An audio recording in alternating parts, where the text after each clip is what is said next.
তো এই কদরের রাত এটা কবে,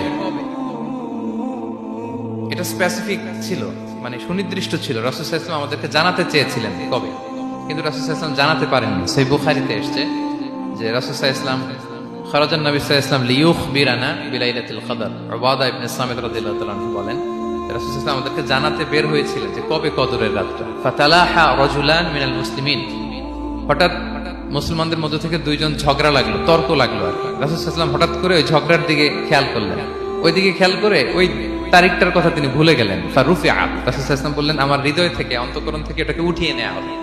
এখন আমি মনেই করতে পারছি না এটা কি 23 না 25 না 27 না 29, আমি মনে করতে পারছি না। এজন্য রাসূল সাল্লাল্লাহু আলাইহি ওয়াসাল্লাম বলেছেন যে তবে আমি এতটুকু মনে করতে পারছি, ফালতামিসুহা ফিল আশরিল আওয়াখিরি ফিল ফিত্রি, রমাদানের শেষ দশকের বেজর রাত্রিগুলোতে তোমরা কদর তালাশ করো। বেজর রাতে যদি তোমরা কদর তালাশ করো তাহলে